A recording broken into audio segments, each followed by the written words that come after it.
मराठा आरक्षणाच्या आंदोलनासंदर्भात राज्य सरकारनं विशेषतः माननीय मुख्यमंत्री एकनाथ शिंदे साहेबांनी जे आश्वासन मराठा आंदोलन करते माननीय मनोजदादा जरांगे पाटलांना दिलेलं होतं त्याची आढावा बैठक आज या ठिकाणी मी सकाळपासून मंत्रालयामध्ये घेतली। 4 महत्त्वाच्या गोष्टींचा आढावा त्या ठिकाणी मी घेतला, त्याचं थोडक्यात या ठिकाणी आपल्याला मी माहिती देतो। पहिला विषय होता की सगळ्या सोयऱ्यांच्या संदर्भामधलं ड्राफ्ट नोटिफिकेशन आहे त्याच्या बाबतीत कार्यवाही कुठपर्यंत आली, तर मी आज अधिकाऱ्यांच्याकडनं विस्तृत त्याची सगळी माहिती घेतली। ज्या काही त्याच्यावरती ऑब्जेक्शन्स हरकती आलेल्या होत्या जवळपास 60% 55-60% जास्त हरकतींचं ऑब्जेक्शनचं बायफर्केशन स्क्रुटिनी या ठिकाणी आमची पूर्ण झालेली, अत्यंत थोड्या प्रमाणामध्ये शिल्लक राहिलेली ती सुद्धा लवकर करण्याच्या सूचना आजच्या बैठकीमध्ये मी दिलेल्या आहेत।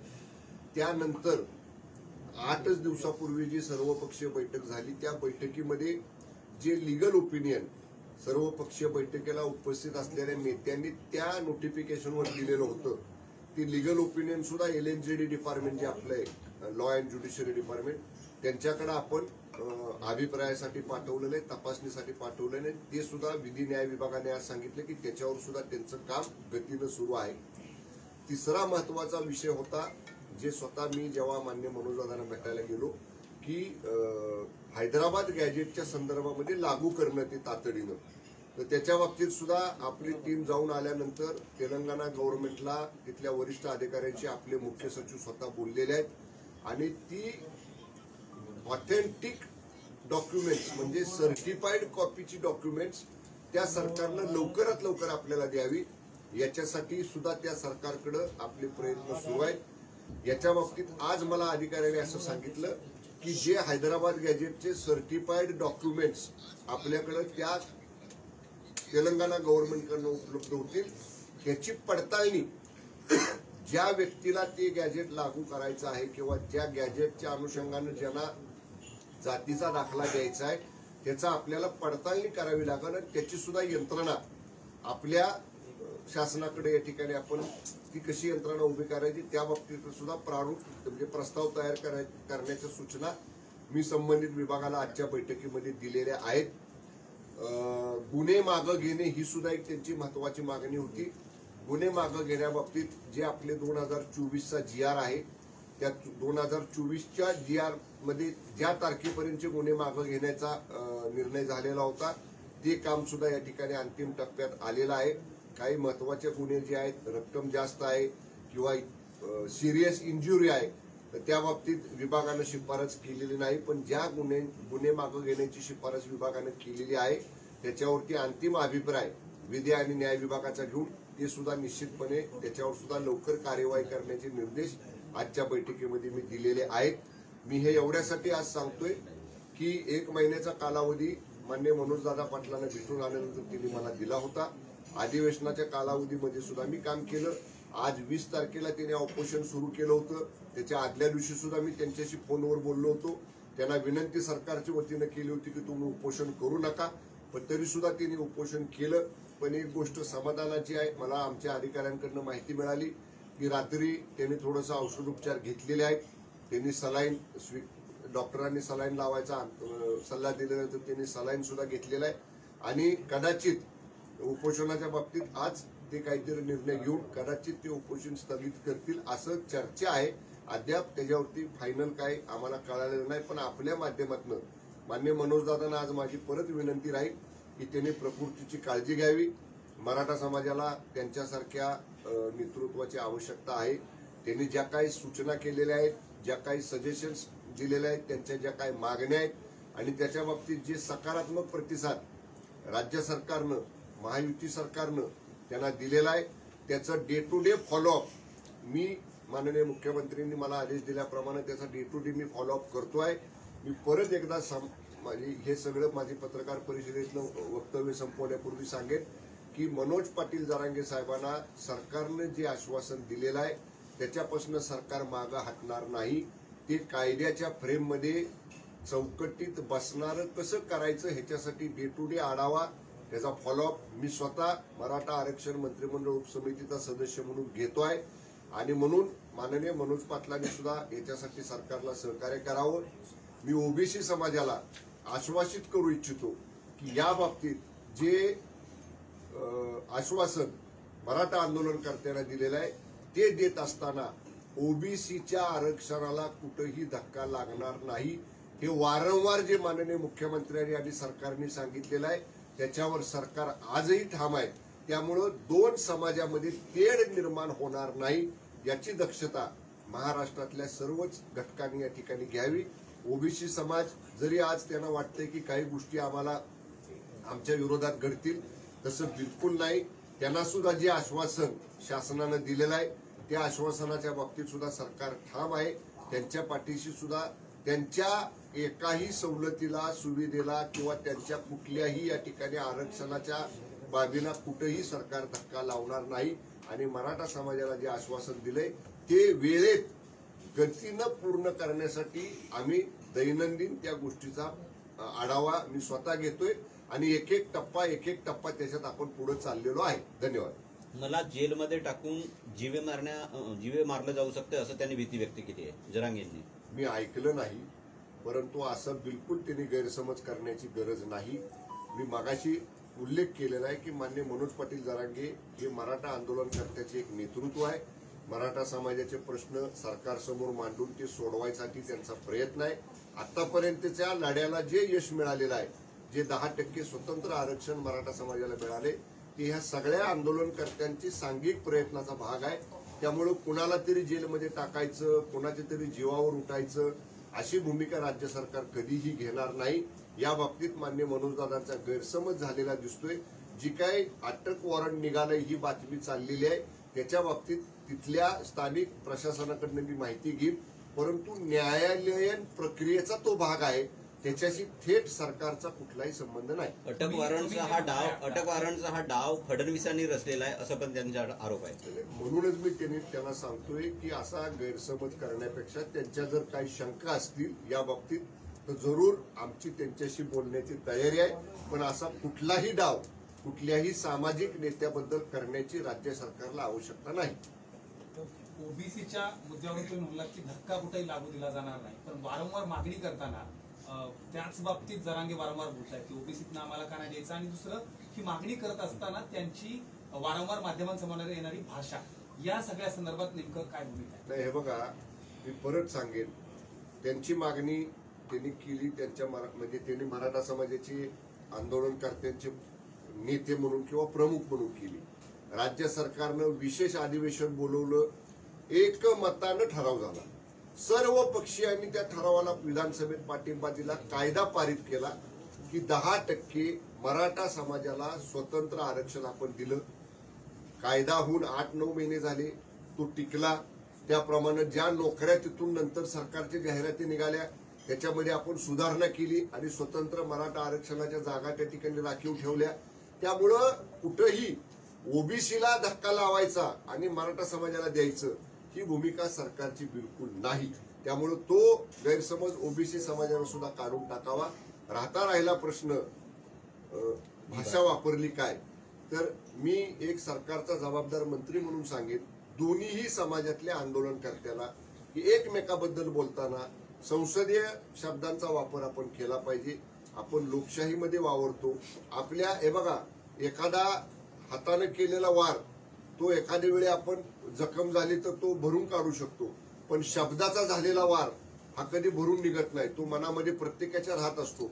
त्यामुळं कोणाच्याही, म्हणजे माझ्या बोलण्यानं असेल, इतर कोणाच्या बोलण्यानं असेल, कोणाच्या मनामध्ये खोलवर जखमा होणार असतील आपल्या बोलण्यानं, तर असं बोलणं कुणीही, म्हणजे ओबीसी समाजातले असतील, मराठा समाजातले असतील किंवा इतर आमच्यासारखं कोणी असेल, सगळ्यांनी अशा पद्धतीनं आपल्या बोलण्यानं कोणाची मनं दुखावणार असतील, कोणाचा अवमान होणार असेल, कोणाचा अपमान होणार असेल, कोणाची अवहेलना होणार असेल, तर असे शब्द वापरू नयेत, हे टाळावेत.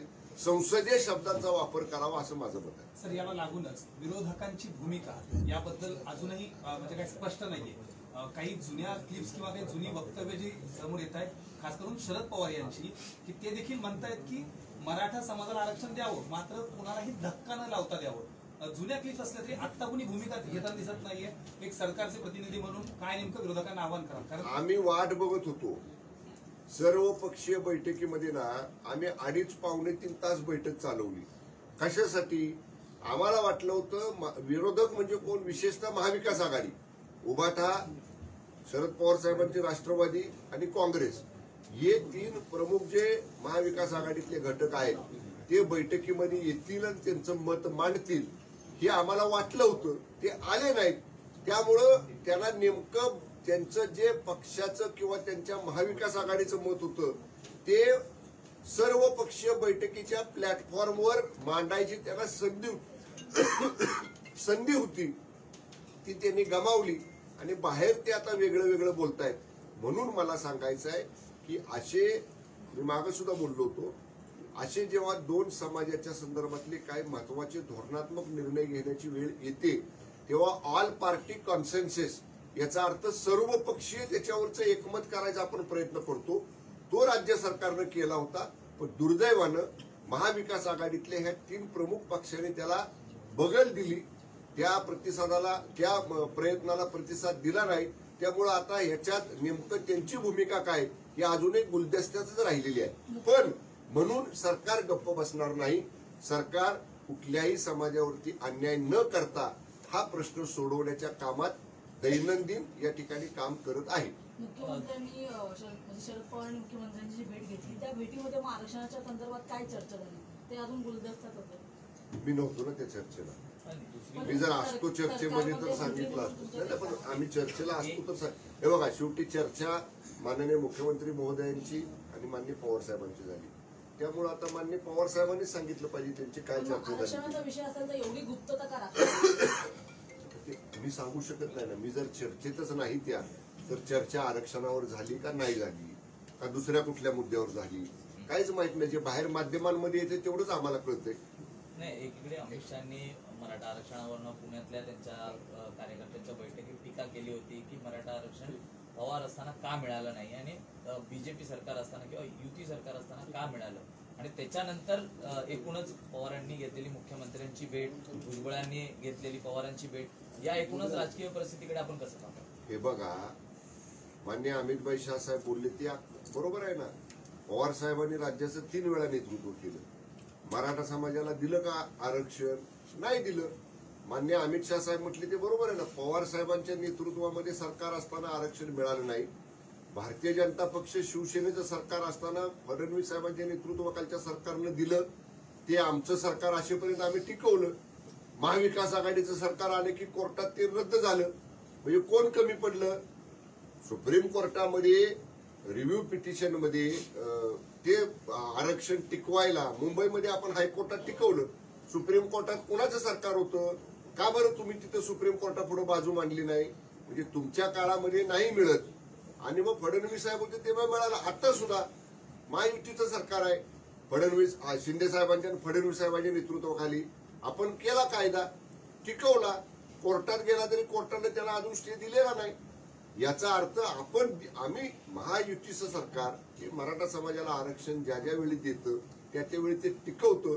पण जेव्हा दुसरं कोणाचं सरकार येतं तेव्हा ते आरक्षण का कोर्टात टिकत नाही याचा विचार आता जनतेने केला पाहिजे. आणि माननीय अमित शाह साहेबांचं म्हणणं एकदम रास्त आहे. मनोज जरांगे पाटील यांनी सरकारला अनेक वेळा अल्टिमेटम दिलेला आहे. आता 13 ऑगस्टच्या अल्टिमेटम पर्यंत सरकारची काय भूमिका असणार आहे यावरती तिढा नेमका निघणार आहे की नाही? मान्य मनोज दादा, अल्टिमेटम द्यायच्या अगोदरच कालच मी बैठकीचं नियोजन केलं होतं. तर काल तुम्हाला आपल्याला कोणाला तरी माहित होतं का की आज विड्रॉ करतील किंवा स्थगित करतील किंवा औषधोपचार घेतील? मी सतत आमच्या प्रशासनाशी काल संपर्कात होतो की आपल्या वैद्यकीय अधिकाऱ्यांकडनं त्यांना विनंती करा, किमान सलाईन तरी घ्या. आमचे डॉक्टर तिथं जात होते, आमचे महसूलचे अधिकारी जात होते. मी लगेच काल बैठकीचं नियोजन केलं. आज सकाळपासून मी बैठक घेतली. मुद्द्यानी आहे. सगळ्या सोयऱ्यांच्या बाबतीत आपण किती पुढे कार्यवाही केली, हैदराबाद गॅजेटच्या बाबतीत किती पुढे कार्यवाही केली, त्याच्यातल्या तुमचे पोलीस केसेस गुन्हे मागे घ्यायची होती त्याच्या बाबतीत काय कार्यवाही केली. परत मनोजदारांची मागणी होती की जस्टिस शिंदे समितीला मुदतवाढ द्या. त्या मुदतवाढीचा प्रस्ताव तयार करायचे आदेश मी दिले. म्हणजे त्या बाबतीतली सूचना या ठिकाणी विभागाला दिल्या. म्हणजे त्यांनी अल्टिमेटम द्यायच्या अगोदरपासून आमचं काम सुरू आहे. आम्ही रोज, मी ते म्हणलं ना, मी त्याच्यासाठी अधिवेशन सुरू होतं तरी काम करत होतो आणि आताही आमचं काम सुरू आहे. त्यामुळं मी एवढंच आपल्याला एका ओळीमध्ये सांगेन जे आश्वासन माननीय मनोजदादांना सरकारनं दिलेलं आहे ते कायद्याच्या चौकटीत लॉ फ्रेम मध्ये बसणाऱ्या पद्धतीनं पूर्ण करण्यासाठी जे जे करावं लागेल ते वेळ वाया न दवडता हे सरकार करत आहे. सर 13 अगस्त एक और नई नाही, एक मराठी संपू द्या ना, मराठी संपूया ना. मुख्यमंत्री मराठा समाजाचे आहेत आणि म्हणून फक्त जरांगे पाटील यांनाच पायघड्या घातल्या जात आहेत. ओबीसी समाजाकडे दुर्लक्ष होते. आता ओबीसीचं जे आंदोलन सुरू आहे, खास करून लक्ष्मण हाके आणि या सगळ्या ह्याच्याकडून होते, मुख्यमंत्री फक्त ठराविक यालाच पायघड्या घालतात असा त्यांचा आरोप आहे. अजिबात नाही. माननीय हाके सरांच्या उपोषणावर सुद्धा आमचे 4 मंत्री गेले होते. माननीय मुख्यमंत्री महोदय आणि उपमुख्यमंत्री महोदयांच्या आदेशानुसारच हे 3-4 मंत्री आमचे 2 वेळा गेले आणि त्यांना आश्वासित केलं की आज तारखेला ज्या सवलती, जे फायदे, जे आरक्षण ओबीसीला महाराष्ट्रामध्ये आहे त्याला आम्ही धक्का लावणार नाही, हे आम्ही शासनाच्या वतीने त्यांना सांगितलेलं आहे आणि शासनावर त्यांनी सुद्धा विश्वास ठेवलेला आहे. त्यामुळे सर्व समाजांना, सर्व घटकांना सरकारकडनं समान न्याय या ठिकाणी आम्ही देणार. कोणालाही उजवं, कोणालाही डावं, कोणही जवळचा, कोणही लांबचा अशी दुजाभावाची भूमिका राज्य सरकारकडनं कधीही घेतली जाणार नाही. मनोज जरांगेंची भाषा बदललेली आहे, कुठेतरी राजकीय भाषा ते करत आहेत असा आरोप प्रसाद लाड यांनी केलेला आहे. कसं पाहता, एकीकडे आपण संपूर्ण जे चाललंय आरक्षणाच्या गणित ती एक सांभाळून करत असताना दुसरीकडे आपल्या सत्ताधारी मित्राकडनं अशी टीका होत आहे. मराठ्यांना खुर्ची हिसकवायला पण तयार राहा अशा स्वरूपाची भाषा झालेली आहे. कोणी केली? प्रसाद लाड यांनी जरांगेंनी केली आहे. बारसकर म्हणाले. एक विचारतायत नाही, प्रसाद लाडांचा प्रश्न, तुम्ही विचारताय. आता मी त्याला माझं मगाचंच उत्तर आहे. कुणीही भाष्य करताना कुणाचंही मन दुखावणार नाही, कुणाच्याही भावना दुखावणार नाही, कुणाचाही अवमान होणार नाही, कुणाचाही अपमान होणार नाही, अशा संसदीय शब्दांचा वापर हा सगळ्यांनी करावा, एवढंच ह्याला माझं उत्तर आहे. याच्या पूर्वीचं जे सरकार होतं त्या सरकारमध्ये आपण शिवसेना एकत्र होतो, राष्ट्रवादी एकत्र होतो, तेव्हा शिवसेनेचा असा आरोप होता की अजितदादा आम्हाला निधी देत नाही. होय, आरक्षणाचं संपू दे ना आधी. आरक्षणाचं आहे ना चालू अजून. आरक्षणाचं झाल्यावर तो घ्या विषय. आरक्षणाचा विषय संपला. शेवटी करूया माझी विनंती. निधीच्या संदर्भातला आरोप सातत्याने केला जात होता की अजितदादा आम्हाला निधी देत नाही. कालच्या कॅबिनेटच्या बैठकीमध्ये नेमकं काय घडलं? गिरीश महाजन आणि अजितदादांमध्ये खडाजंगी झाली असं कळतंय. मंत्रिपदाची शपथ घेताना सर्व मंत्र्यांना गोपनीयतेची शपथ दिली जाते. त्यामुळं मी मंत्रिपदाची शपथ घेतलेली आहे. त्यामुळं मला गोपनीयतेच्या शपथेच्या मी बांधील असल्यामुळं काय चर्चा झाली हे मी सांगू शकत नाही. परंतु असा वाद विवाद कुठेही आमच्यात कधीच होत नाही, तसा कालही झाला नाही. महायुतीच्या इतर जे 2 मित्र पक्ष आहेत त्यांना निधी मिळतोय सगळ्या आमदारांना. सर्व आमदार, माननीय मुख्यमंत्री एकनाथजी शिंदे साहेब, माननीय उपमुख्यमंत्री फडणवीस साहेब, माननीय उपमुख्यमंत्री अजितदादा या तिघांच्याही नेतृत्वाखाली समाधानकारक पद्धतीनं आपलं कार्य करत आहेत. निधी मिळतोय का तर हा प्रश्न आहे. समाधानकारक कार्य करतात. काल भाजप आणि संघ परिवाराची एक मुख्य बैठक पार पडली. त्यामध्ये हिंदुत्वाच्या मुद्द्यावर कसलंही कॉम्प्रोमाइज केलं जाणार नाही अशा पद्धतीचा एक सूर निघतोय. काय नेमकं शिवसेनेची भूमिका असणार आहे माहिती? शिवसेना तर हिंदुत्व वंदनीय बाळासाहेब ठाकरे साहेबांनी जे आम्हाला शिकवलंय ते घेऊनच पुढे चाललेली आहे. आणि शिवसेना 2.5 वर्ष हिंदुत्वाच्या विचारापासून थोडी बाजूला गेली होती सत्तेसाठी. त्या ज्यांना पटलं नाही त्यामुळं आम्ही त्या ट्रॅकवर परत आलो आणि मूळ युती केली. त्यामुळं वंदनीय हिंदू हृदय सम्राट स्वर्गीय शिवसेना प्रमुख बाळासाहेब ठाकरे साहेबांनी जे हिंदुत्व आम्हाला शिकवलेलं आहे त्या हिंदुत्वापासून तसूभरी माननीय शिंदे साहेबांच्या नेतृत्वाखालची शिवसेना जी मूळ शिवसेना आहे, ओरिजिनल शिवसेना आहे, ती तसूभरी बाजूला हलणार नाही. आदित्य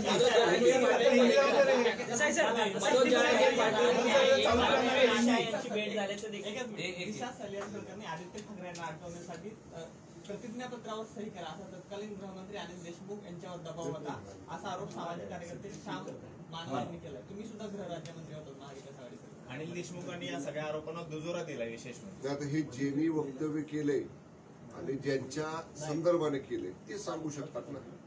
परत मी सांगेन तुम्हाला की गृहराज्यमंत्री पदाची सुद्धा शपथ घेताना गोपनीयतेची शपथ आम्हाला दिलेली होती. त्यामुळं आता आणि विशेष गृह विभागासारखा सेन्सिटिव्ह विभाग, संवेदनशील विभाग आणि अशा संवेदनशील प्रकरणामध्ये काही गोष्टी उघड करणं योग्य नाही. योग्य वेळी योग्य गोष्टी उघड होतील. देसाई सर हिंदी में जाना चाहिए. योग्य वेळी योग्य गोष्टी उघड देसाई सर जाना चाहेंगे. मराठा आरक्षण को लेकर आपने बैठक को लेकर नई जो तारीख है वो दी है सरकार को, क्या कुछ है? देखिए माननीय मनोज पाटिल जरांगे साहब ने जो मराठा आरक्षण का इशू उठाया है, इसके पहले 1 महीने पहले मैं उनसे मिलने गौरव सरकार की तरफ से गया था. उन्होंने हमें टाइम दिया था. वहां से आने के बाद जो 4 इम्पोर्टेंट महत्व के इशू है, जो उनके इशू है, उसके बारे में हम लोग ने काम किया है. उसका पहला इशू है सगे सोयरे का जो ड्राफ्ट नोटिफिकेशन निकाला है, वो ड्राफ्ट नोटिफिकेशन का इम्प्लीमेंटेशन करे. दूसरा उनका इशू है जो हैदराबाद गैजेट में कुणबी समुदाय की जो नोंद है, उसके बारे में वो इधर इम्प्लीमेंट कर दी जाए. तीसरी उनकी बात थी कि जो पुलिस केसेस की थी वो पुलिस केसेस विड्रॉ कर दी जाए. और चौथी उनकी मांग थी कि जस्टिस शिंदे समिति जो है, जो महाराष्ट्र की विशेषता मराठवाड़ा रीजन के कुणबी प्रमाण पत्र का जांच कर रहे हैं, उसकी एक्सटेंशन की जाए. तो इसके बारे में मैंने पहले भी काम किया, इसके बारे में पहले भी मैंने फॉलोअप लिया. और आज ही मैंने सुबह मंत्रालय में सभी कंसर्न डिपार्टमेंट्स की बैठक ली है. इसमें हम लोग ने जो ड्राफ्ट नोटिफिकेशन है सगे सोयरे के इम्प्लीमेंटेशन का, उसका मोर देन 60% का बाइफरकेशन जो करना है, उसका जो स्क्रूटिनी करना है, उसका मोर देन 60% का काम हमने पूरा कर दिया है. बल्कि जब पिछले 2 महीने लोकसभा इलेक्शन में हमारा स्टाफ गया था, अभी असेंबली का 3 हफ्ते का सेशन चल रहा था, फिर भी हमने हमारी टीम लगा के, हमारे ऑफिसर्स को लगा के वो काम किया है. अभी इसका स्क्रूटिनी का काम थोड़ा बाकी रह गया है, वो भी जल्दी हम लोग पूरा करेंगे. जो हैदराबाद गैजेट का इशू है, हमारी टीम वहां जाके आई है.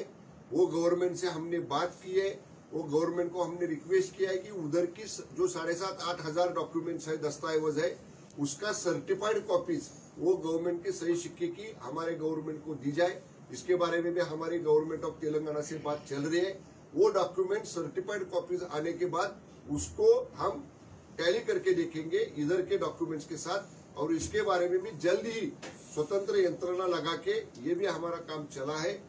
जो पुलिस केसेस का जो कमिटी है, जो कमिटी ने रिकमेंड किया है कि वो केसेस निकाल सकते हैं, इसके बारे में final opinion law end judiciary department का, LNJD डिपार्टमेंट का इसके ऊपर अभिप्राय लेके उसके बारे में भी माननीय मुख्यमंत्री और दोनों उप मुख्यमंत्री के साथ चर्चा करके इसके बारे में भी हम लोग निर्णय करेंगे.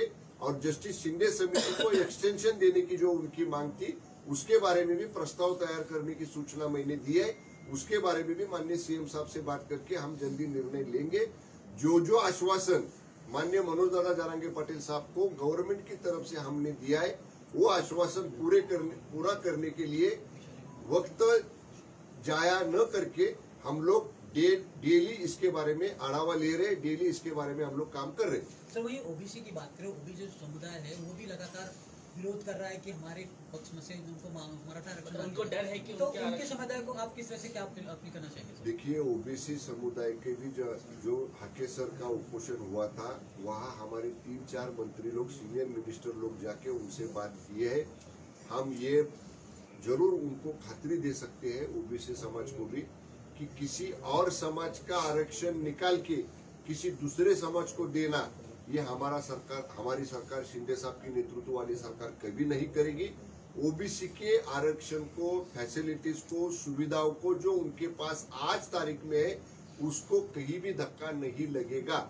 ये हमारे गवर्नमेंट का स्टैंड है. जो भी फैसिलिटीज उनके जैसी इतर समुदाय को देनी है, उसके बारे में जो मैंने अभी बताया, जो आंदोलन मराठा समाज ने किया है, उसके बारे में बहुत सारे फैसिलिटीज अभी हमने लागू किए है. एजुकेशन की फीस के बारे में हमने सहूलत दिया है. हॉस्टल के एडमिशन के बारे में सहूलत दिया है. जो 10% का अलग से मराठा आरक्षण दिया है उसके बारे में भी जो हमने जाहिरात निकाली है उसमें इसके बारे में एडिशन हम लोग ने किया है।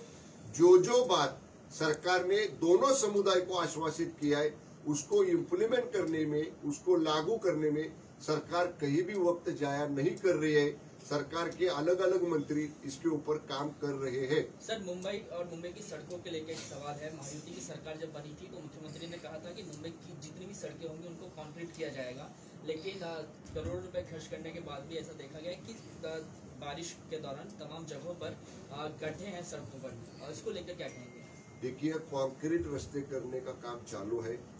इसके बारे में जो टेंडर निकाला है, जो काम को मान्यता मिली है उसका काम चला है।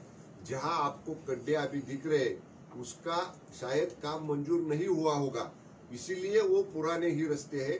लेकिन जो रास्ते का कॉन्क्रीटीकरण किया है वो रास्ते कहीं भी ऐसा खराब नहीं हुए। कॉन्क्रीटीकरण किए हुए रास्ते का life more than 30 years 40 years का रहता है। और ये भी जो भी रास्ते की आज हालत बुरी लग रही है वो भी जल्दी ही कंक्रीट करने का काम यहाँ गवर्नमेंट की तरफ से किया जाएगा। सर, बात करते हैं बजट की। जिस प्रकार से हमने देखा सरकार ने कल बजट पेश किया, वही उद्धव ठाकरे ने एक स्टेटमेंट जारी किया। उन्होंने कहा कि पिछले 10 सालों से सरकार मुंबई और महाराष्ट्र को सिर्फ लूटने का काम किया, नोचने का काम किया। उन्होंने ये भी कहा है कि जब तक महाराष्ट्र में ये इलीगल सरकार है, दिल्ली के लोगों जूते चाटने वाली जो काम करेगी, जब तक ये सरकार रहेगी, ये जब तक नहीं जाती तब तक चाटने की बात कही गई है। हम तो कभी भी कंपैरेटिव आंकड़ेवारी सामने लाने की तैयारी हमारे पास हम लोग तैयार है। जो कांग्रेस की गवर्नमेंट लोग जब थी वहाँ वो गवर्नमेंट की कार्यकाल में महाराष्ट्र को कितना निधि मिला, और अभी 3 टर्म 15 साल से मोदी साहब का गवर्नमेंट दिल्ली में है। मोदी साहब की अभी देखो 2000 करोड़ मुंबई मेट्रो को दिया है। मुंबई के डेवलपमेंट के लिए ये क्या मुंबई में पैसा नहीं आने वाला है? और इंफ्रास्ट्रक्चर डेवलपमेंट के लिए, प्रोजेक्ट के लिए पैसा दिया है। मुझे इतना ही कहना है, माननीय उद्धव ठाकरे साहब ने पूरा बजट डीप में जाके देखना चाहिए। कौन सी हेड में, कौन से डिपार्टमेंट में महाराष्ट्र के लिए, मुंबई के लिए कितना प्रोविजन किया है। और हमारी स्टेट गवर्नमेंट जल्दी ही पूरे आंकड़े लेके, पूरी फिगर्स लेके जनता के सामने आएगी। ये अपोजिशन वाले खाली बातें करते हैं, खाली टीका करते हैं, खाली आरोप करते हैं। इनके आरोप कितने झूठे हैं ये आंकड़े सामने लाके हम लोग जल्दी ही जनता के सामने लाएंगे। जिस प्रकार से बयान, जिस प्रकार का स्टेटमेंट कह सकते हैं, शब्द इस्तेमाल करें उद्धव ठाकरे, जूते चाटने वाली, सर उसको क्या कहेंगे किस तरह से? अभी देखो, ये तो हमारी संस्कृति नहीं है, हम भी ऐसी भाषा में बात कर सकते हैं, लेकिन हमारे नेता शिंदे साहब ने हमको ये नहीं सिखाया है, इसीलिए हम नहीं बोलेंगे। लेकिन उनके जैसे बड़े नेता ने, जो बड़े घर से है, उनका घर का नाम बड़ा है, उन्होंने ऐसे शब्द का इस्तेमाल करना ये राजनीति में अच्छा नहीं दिख रहा है। आदित्य ठाकरे का एक ट्विटर वायरल हो रहा है जिसमें उन्होंने सीधा बोला है कि बिहार को सबसे ज्यादा पैसे मिले हैं और महाराष्ट्र को नहीं मिले। सर, इस पर क्या? बिहार और आंध्र प्रदेश इसका उत्तर मैंने दिया ना अभी। प्रियंका चतुर्वेदी ने कहा कि बिहार और आंध्र प्रदेश को बजट के नाम पर झुंझुना पकड़ाया गया है, महाराष्ट्र के साथ सौदेला व्यापार किया है। यही मैं कहता हूँ, जो उद्धव ठाकरे साहब कहते हैं वही आदित्य ठाकरे जी कहते हैं, जो आदित्य ठाकरे कहते हैं वही प्रियंका चतुर्वेदी कहेगी। ये तो सीधी बात है।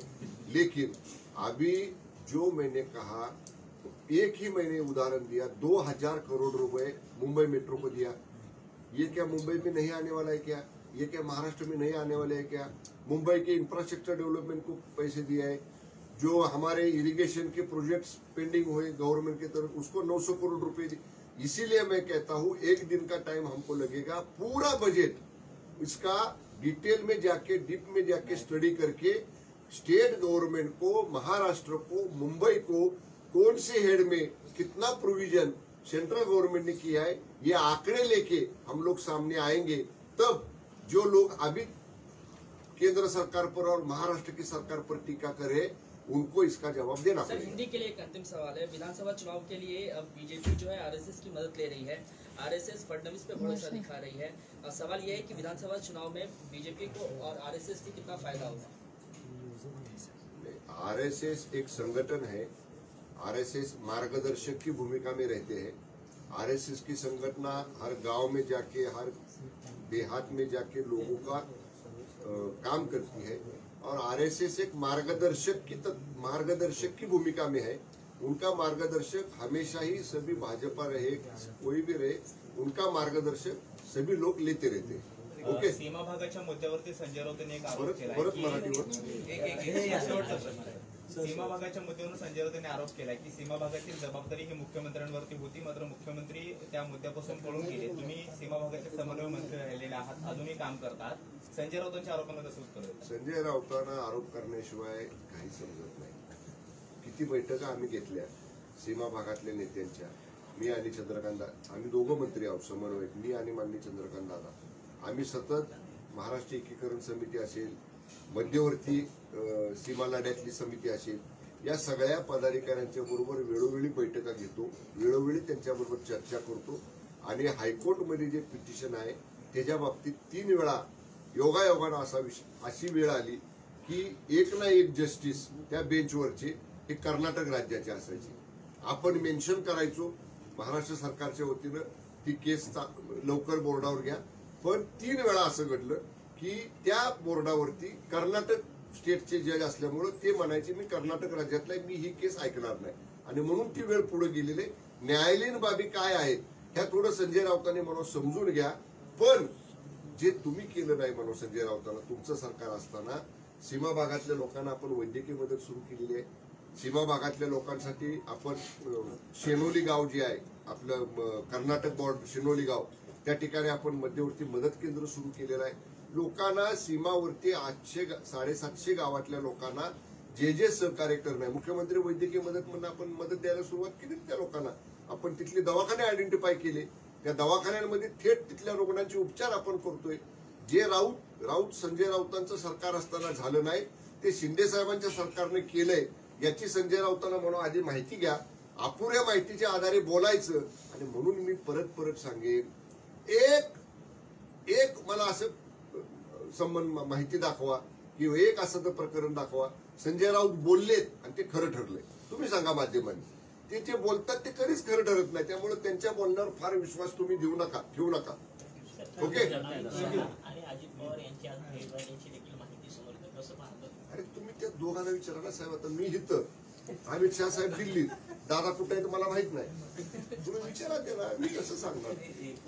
बरं आम्ही एकत्र आहे ना सध्या, शिवसेना भाजप आणि राष्ट्रवादी आम्ही एकत्र आहे. काय पण असं असून होऊ सुद्धा शकते. अमोल मिटकरी यांनी काल ट्विट केलेलं होतं की विखे पाटलांना ते सातत्याने संपर्क करत आहेत, मात्र त्यांच्याकडून किंवा त्यांच्या कार्यालयातून त्यांना कोणतंही उत्तर दिलं जात नाही. अमोल मिटकरी साहेबांचा असा जर काही समज झाला असेल तर नक्की तो समज दूर केला जाईल.